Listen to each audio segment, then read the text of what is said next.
हरे कृष्णा। राधे राधे दोस्तों। सबसे पहले माताओं और बहनों को जितिया व्रत के ढेर सारी शुभकामनाएं।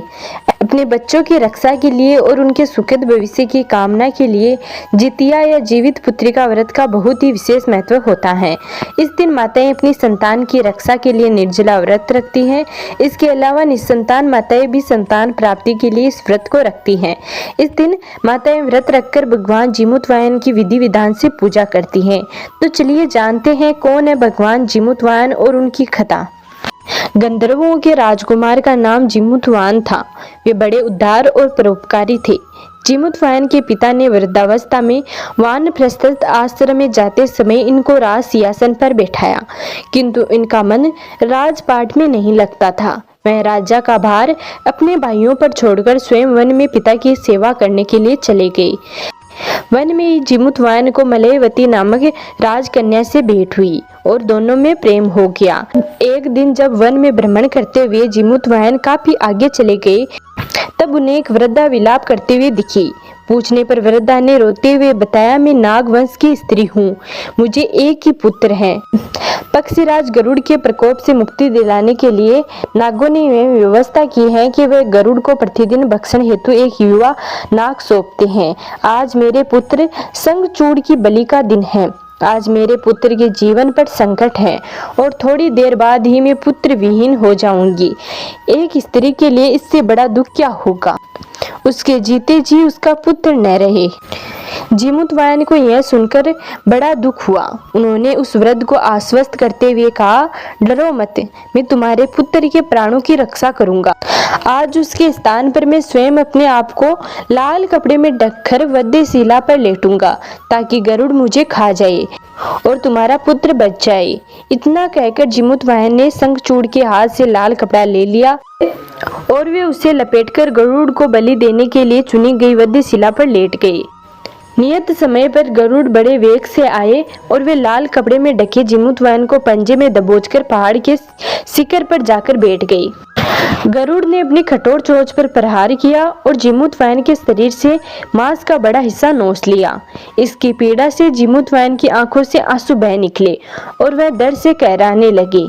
अपने पंजे में जबड़े प्राणी की आंखों में से आंसू और मुंह में से कराहट को सुनकर गरुड़ बड़े आश्चर्य में पड़ गए, क्योंकि ऐसा पहले कभी नहीं हुआ था। उन्होंने जीमूतवाहन से उनका परिचय पूछा। जीमूतवाहन ने सारा किस्सा कह सुनाया कि कैसे एक स्त्री के पुत्र की रक्षा के लिए वह अपने प्राण देने आए हैं। आप मुझे खाकर भूख शांत करें। गरुड़ उनकी बहादुरी और दूसरे की प्राण रक्षा के लिए स्वयं का बलिदान देने की हिम्मत से बहुत प्रभावित हुई। उन्हें स्वयं पर पछतावा होने लगा। वह सोचने लगे, एक यह मनुष्य है जो दूसरे के पुत्र की रक्षा के लिए स्वयं की बलि दे रहा है, और एक मैं हूँ जो देवों के संरक्षण में हूँ किंतु दूसरों की संतान की बलि ले रहा हूँ। उन्होंने जीमूतवाहन को मुक्त कर दिया। गरुड़ ने कहा, हे उत्तम मनुष्य, मैं तुम्हारी भावना और त्याग से बहुत खुश हूँ। मैंने तुम्हारे शरीर पर जो घाव किए हैं उसे ठीक कर देता हूँ। तुम अपनी प्रसन्नता के लिए मुझसे कोई वरदान मांग लो। राजा जीमूतवाहन ने कहा, हे पक्षीराज, आप तो सर्वसमर्थ हैं। यदि आप प्रसन्न हैं और वरदान देना चाहते हैं तो आप सांपों को अपना आहार बनाना छोड़ दें। आपने अभी तक जितने भी प्राण लिए हैं उन्हें जीवन प्रदान करें। गरुड़ ने सबको जीवन दान दे दिया और नागों की बलि न लेने का वरदान दे दिया। इस प्रकार जीमूतवाहन के सांस से नाग जाति की रक्षा हुई। गरुड़ ने कहा, तुम्हारी जैसी इच्छा है वैसा ही होगा। हे राजा, जो स्त्री तुम्हारे बलिदान की कथा सुनेगी और विधि पूर्वक व्रत का पालन करेगी, उसकी संतान मृत्यु के मुख से भी निकल आएगी। तब से ही पुत्र की रक्षा हेतु जीमूतवाहन की पूजा की प्रथा शुरू हो गई है। अब जानते हैं जितिया व्रत की पूजा विधि के बारे में। जितिया व्रत के पहले दिन महिलाएं सूर्योदय से पहले जाकर स्नान करके पूजा करती हैं और फिर एक बार भोजन ग्रहण करती हैं। उसके बाद पूरा दिन निर्जला व्रत रखती है। इसके बाद दूसरे दिन सुबह सवेरे स्नान के बाद महिलाएं पूजा पाठ करती हैं फिर पूरा दिन निर्जला व्रत रखती हैं। व्रत के तीसरे दिन महिलाएं पारण करती हैं। सूर्य को अर्घ्य देने के बाद ही महिलाएं अन्न ग्रहण कर सकती हैं। अष्टमी को प्रदोष काल में महिलाएं जीमूतवाहन की पूजा करती हैं। जीमूतवाहन की कुशा से निर्मित प्रतिमा को धूप दीप अक्षत पुष्प फल आदि अर्पित करके फिर पूजा की जाती है।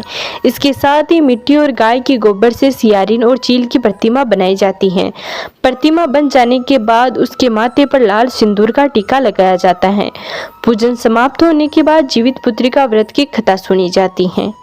तो ये थी आज की वीडियो। उम्मीद करते हैं आपको ज़रूर पसंद आई होगी। यदि आपने अभी तक हमारे चैनल को सब्सक्राइब नहीं किया है तो प्लीज़ सब्सक्राइब कर लें। मिलते हैं अगले वीडियो में, तब तक नमस्कार।